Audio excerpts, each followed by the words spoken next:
West Perth is back at home again, looking to restore some pride in its season with a win. The Falcons have been unable to ride momentum in recent games and were on the wrong end of a close result last week against the Sharks. Today, they take on the disappointing Subiaco with a chance to regain some form and avoid losing touch with the top four. Oh, clearly, we're 3 and 5, and that's not a good spot to be in. We've had glimpses of good form, but consistency from week to week and quarter to quarter has been really poor. I thought we made huge advances on our form last week, and Eastern Manor have been one of the form sides of the competition. And for the best part of 3.5 quarters, we were very good. But being very good for 3.5 quarters doesn't get the job done, and it's another loss. So there's a fair way back from us, and we're confident today that we can get back with a victory and get our season on track. What you need today to do to win, and is Jason Salasek the most important player in your side? Oh, he sets a great example in work rate and tackling and chasing and all of those. He hasn't been alone. Some of our senior players have been performing poorly, so that's probably an area that we need to improve in. If we can get a lift out of Lacroix and Pettigrew, Coonan, Jason, Gordon, and those types of guys to complement some of the good work our kids are doing. Nelson and Rasmussen and Black and Hutchings have been very good. It's not our bottom end that's causing the trouble. It's probably. He's had a fair bit of the ball, but really hasn't hurt Subiaco too much with his disposals. Nearly 17 minutes gone, only a goal to 3 points. Throw in. Knocked down by Worthington, went straight to Coonan. Coonan has a shot at goal, and I think he threaded it through. Good play by the big ruckman. It was just an inadvertent tap by Worthington. Coonan had the ball land in his arms, and he's a skillful big man, uses the ball extremely well, and he's been able to put West Perth in front by 3 points with that goal. We see on replay here, it was Subiaco who won the tap, but good finish and good skills from the big man, and pretty happy with it too, which we spoke about the lacklustre start to this game. Maybe that's the spark that the West Perth boys need, starting in the middle with the big fella. We're better to start, so now he needs to back it up with this ruck knock. 3 points the difference.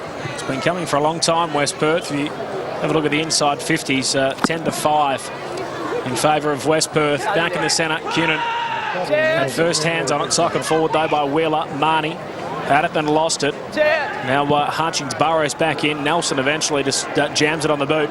Coonan, fortunately, at the drop of the footy, takes the mark on the outer wing. Goal kicker from moments ago. Tedesco free and plenty of space out on the broadcast wing. Decides to go further down the eastern wing, short to Nelson. He's pushed after he kicked, and it'll be a relay free kick downfield.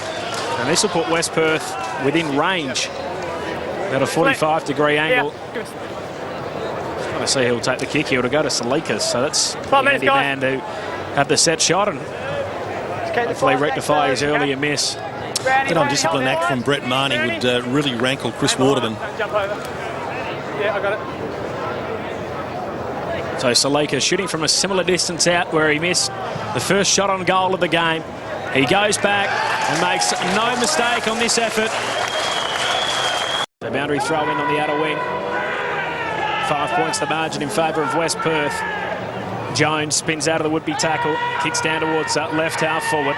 Going back, Bloxic couldn't get a hand on it. Here's Cullen, first to the footy for Subiaco.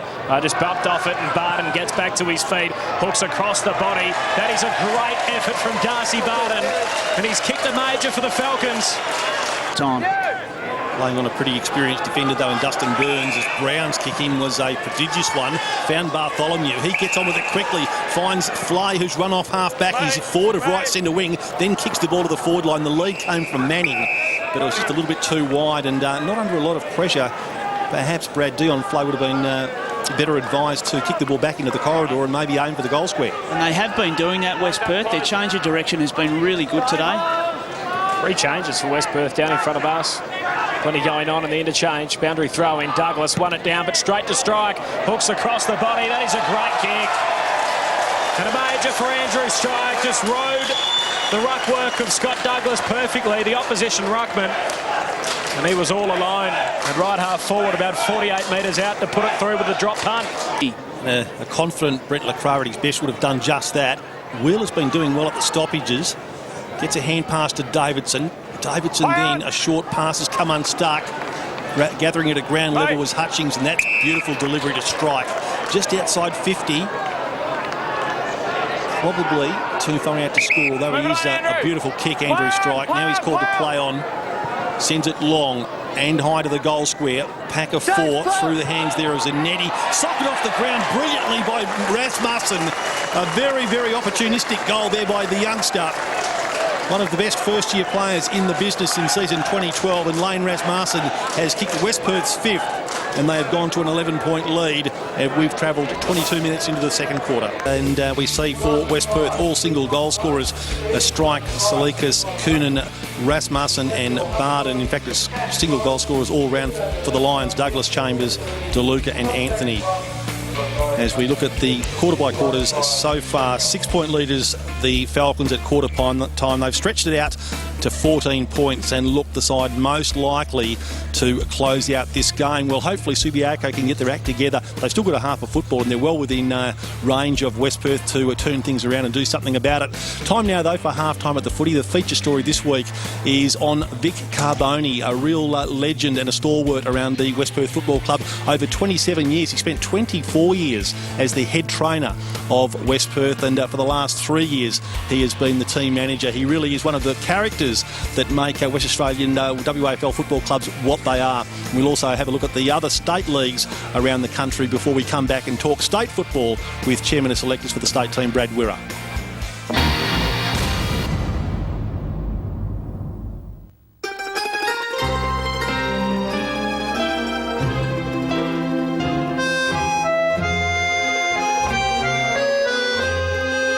Sicily, Calabria, Leederville, West Perth, the geographic DNA that defines a Cardi supporter.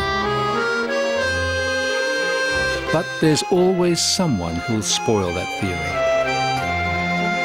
Dad had a fruit and veggie shop and a grocery shop in Inglewood on the corner of 9th Avenue and Beaufort Street. I remember that distinctly. And one day I just happened to be wearing a red shirt with a blue collar or vice versa, and a customer came in. She said, "Oh, dear West Perth colours." And I thought, "Oh, okay." I knew there was football about, but I didn't have a team to follow, so I thought I'd follow West Perth, and that's what happened. So, forget the med. Vic Carboni's reason for being a West Perth fan is all down to his choice of clothes on a given day. But the sheer ordinariness of that beginning is more than wiped out by the passion of the next 60 years. From that moment of epiphany in Inglewood, through CBC Highgate, to footy in a Sunday league, and then in the Air Force, Vic Carboni's passion burned brightly. But, dare we ask, were you good? Well, everyone likes to think they were good, mate. I was, in those days, more of a rover, and then later graduated to ruck rover. Whatever that means today is another thing. But did you ever think you'd put the red and the blue on yourself? I thought I would, but I don't think... Was that an ambition? Not really, no. It's a high-flying flag, it's the emblem for me and for you. So Vic was never out centre stage, so to speak, at Leederville Oval. But he was certainly there. And for him, being there was memorable. It was bloody fantastic, to be honest, mate. It was great. The first coach I remember was Frank Sparrow. And I remember as a kid, I would have been probably about 14 or 15, going down in the old wooden grandstand now that's been replaced by the brick and what have you there, going down into the change rooms after the game. And I saw a guy, it might have been the team manager, I'm not sure, handing out little envelopes. And I thought to myself, what are they doing? Well, it was actually their match payment for the day. So they were paid on the day, there and then. A lot of them, I found out later, would go to dances, which were, the common thing to do in those days. And they used to come back like to the footy club and they'd talk about, we went to the dance last night, we went to Canterbury Court, we went to the Blue Room, we went to all these other rooms.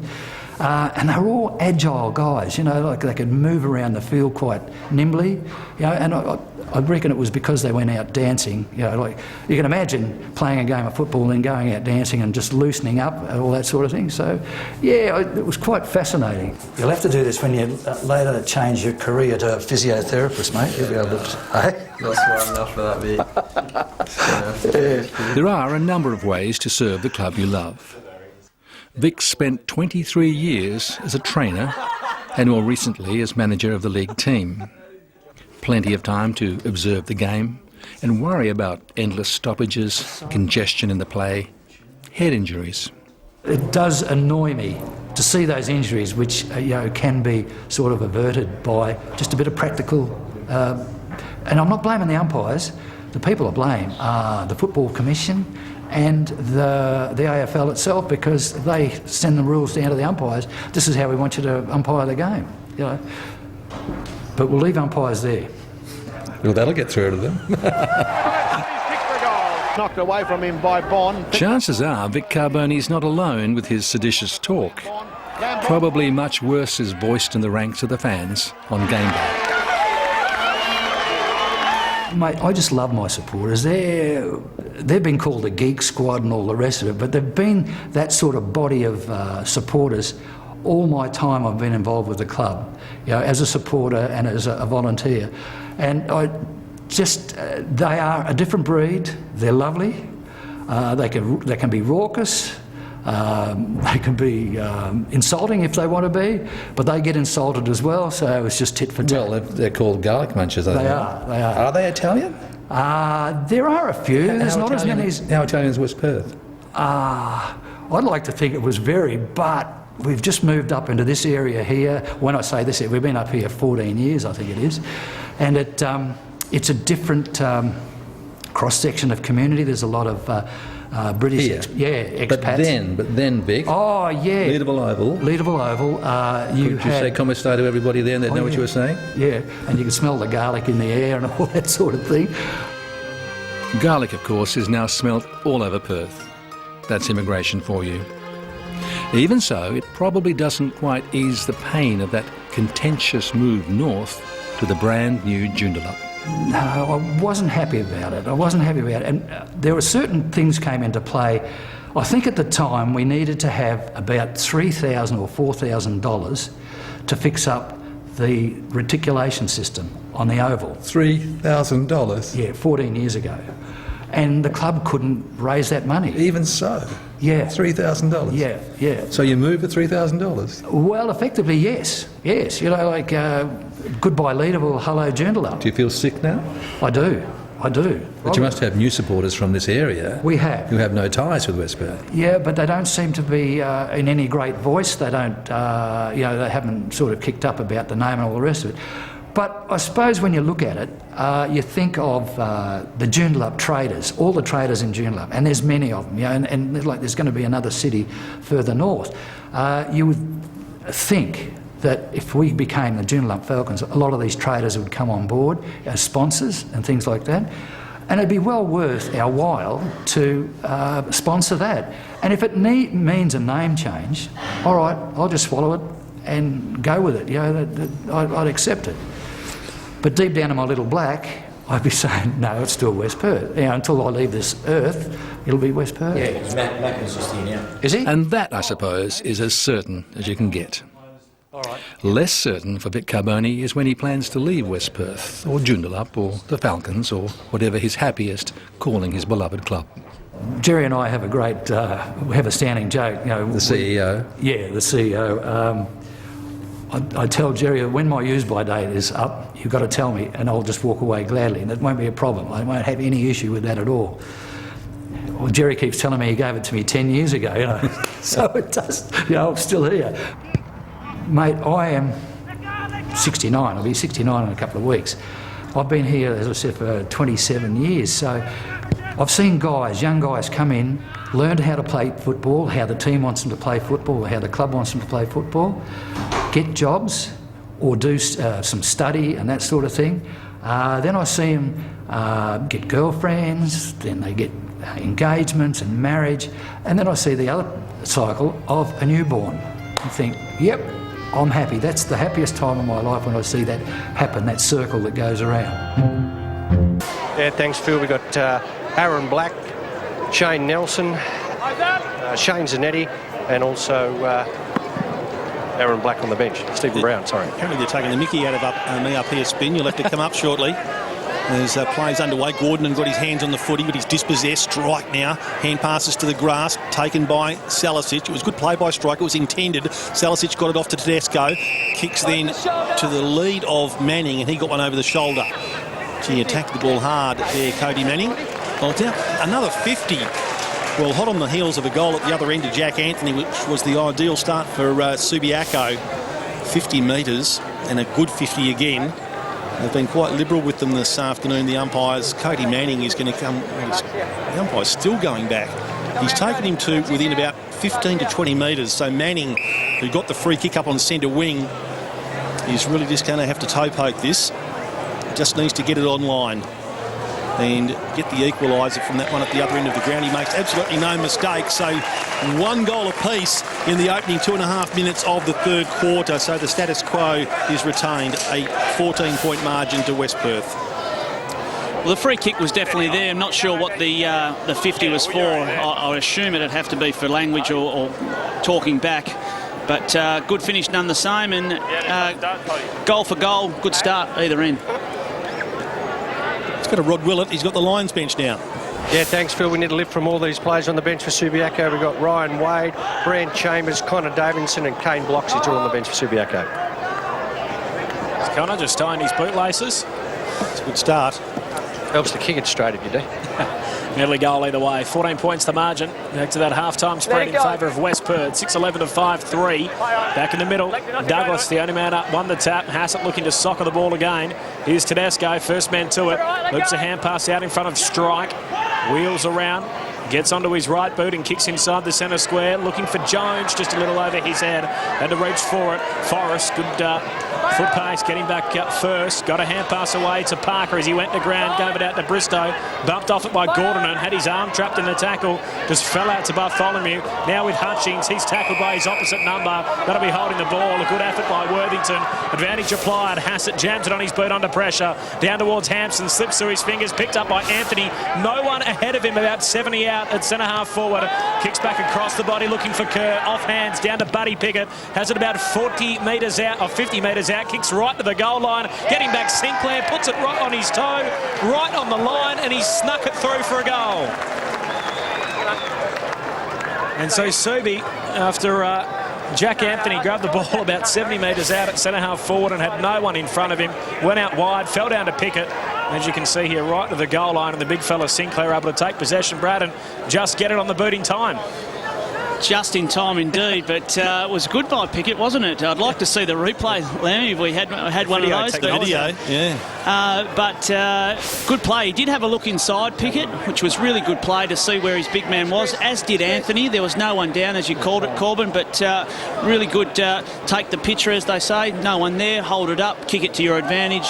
Goal inside the goal square. So 3 goals inside 4.5 minutes. Restart. Coonan won it. Marnie, though, sharked it in the middle of the ground. So Subiaco catching up with some of these centre clearances. A couple of West Perth players flew and spoiled each other. Gordon has been very good. Got a hand pass to Hunt. Hunt taken front on by Anthony. It was a good front on tackle, and he's been rewarded. Dan Hunt a little bemused. So too some of the West Perth supporters.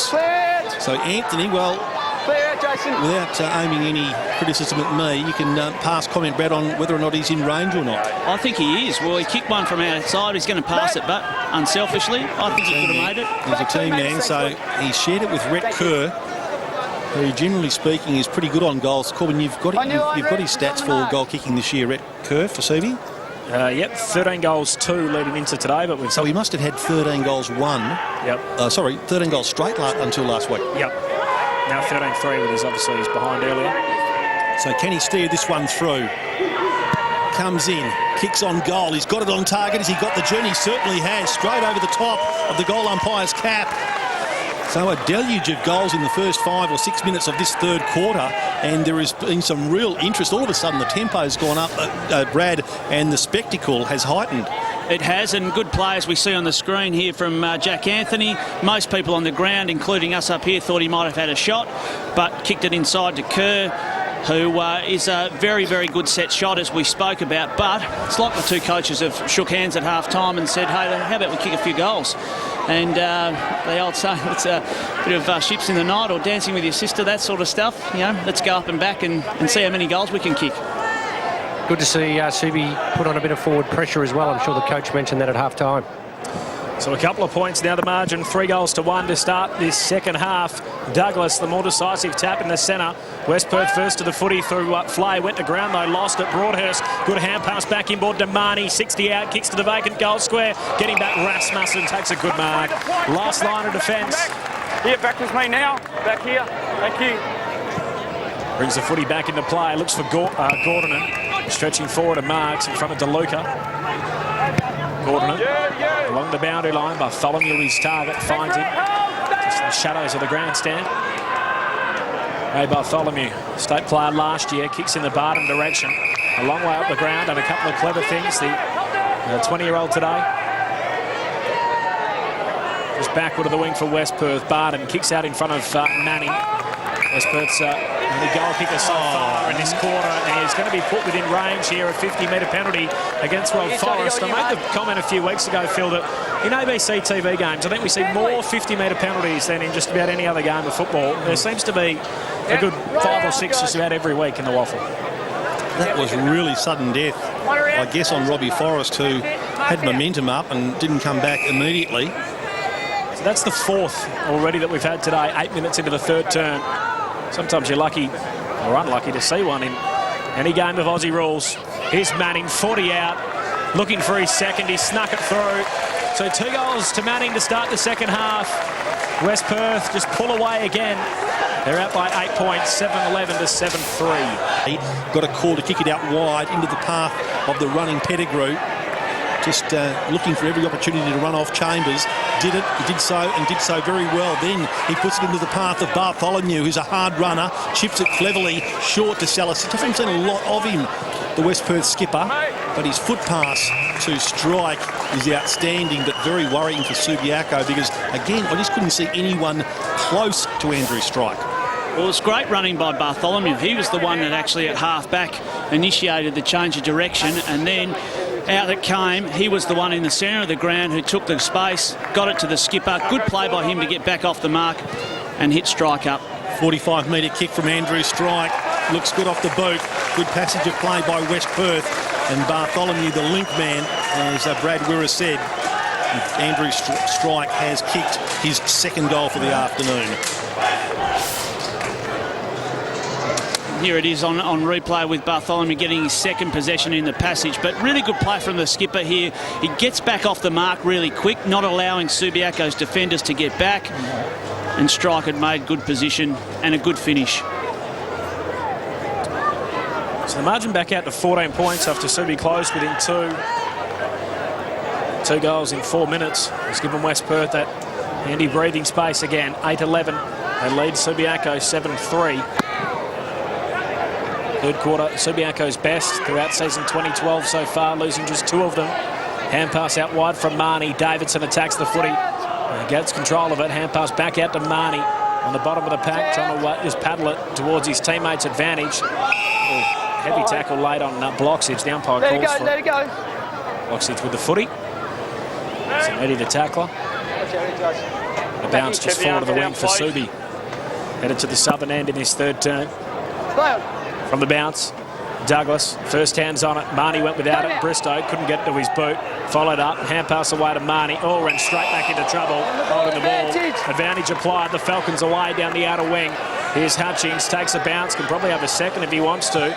Just checks the kick, vacuum board, trying to find Black. Davey floating across the front for Subi, does well. Got a hand on it, but went to ground. Numbers still with West Perth. Salisic to Black, loops the hand pass back to Salisic. Finds the run of Strike, 30 metres out, and easy as you like. Strike drills his third. And now West Perth skip away to a 20-point lead, the biggest margin of the afternoon. They've kicked 3 in a row.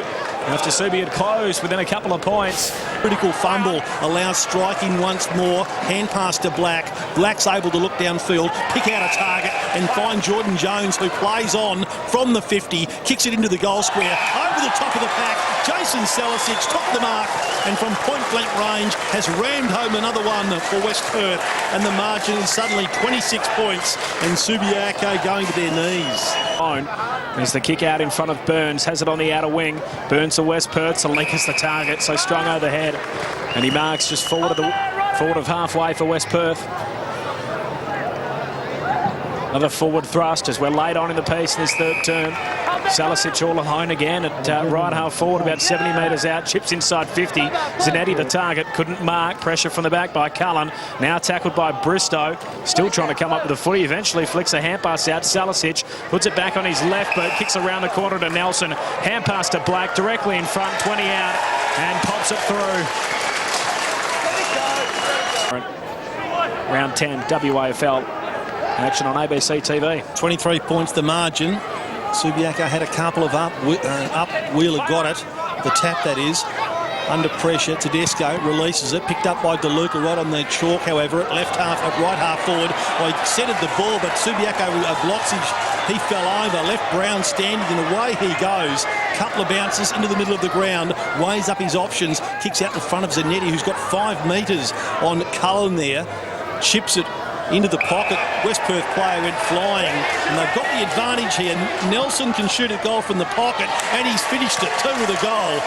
Margin out to 29 points. Well, as Corbin called it, 30 minutes had ticked over when the ball was on the right half forward flank for Subiaco. It quickly went up the other end of the ground. Nelson's kicked a goal. It'll be interesting to see how much play there is after the ball up back in the middle of the ground. A good mark has been taken by Coonan there. Senders the ball short. Bartholomew wants to play on. He took a couple of steps forward, but that's okay. Bartholomew from about 55 metres sets it up high. Oh, Barton just worked his way effortlessly to the front of that pack. No pressure on him whatsoever. In fact, it's Zanetti, I should say. He's marked it directly in front, only 15 metres out. That was all too easy, Brad. That was your classic kick it to the hot spot. Everyone knows where it's going, just 25 metres out. Let the big fella come from a run from 3 or 4 deep. Zanetti goes back, sprays it off the boot, but he was close enough in to not be worried by that. So a goal to West Perth. I was going to say, Brad, the first goal was so important to Subiaco if they're going to get back into it. The one thing they couldn't afford was for the Falcons to get the first one. It was warmer out in the middle than we would expect from sitting up here in the shadows of the grandstand, or the shade at least. The junk time to finish off as his final quarter has proven to be. Black hooks across the body. Jones running back with the flight. The West Perth fans won't mind as Jones is centering pass, a good one. Crisp, top of the goal square, takes the mark for West Perth. It was a good play by Jones, wasn't it? Probably could have been forgiven to go back and have a shot and put some cream on the cake, but did the team thing to make a Monty of it. So Mark Crisp back in the team today, played 6 league games in 2011, was dropped for the preliminary final against Subiaco after playing in the second semi. His 19th league appearance today, looking for goal number 7 of his career, and one of the easier ones that he'll kick. It's been a good day for West Perth, and they push that margin back out to 29 points. Cracked the ton as well, 14-16, 100. West Perth leading Subiaco, who are 11-5, 71. Awareness, got himself out of trouble, fed the hand pass to Bloxage, out to Chambers. I'm not too sure if that mark will count. The umpire says no.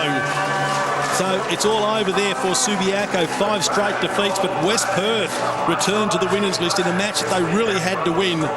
The pressure was on. They stood up well from the very start and have eventually run out winners by 22 points. Never able to really shrug Subiaco off and put them away, but were in control of this match virtually throughout. And 14 goals, 16, 100 to 12, 6, 78 is a pretty convincing win under the circumstances, to when you consider that is 30 scoring shots to 18. Pretty decisive. Shane Zanetti played his part in it as well, as the West Perth players celebrate in the change rooms.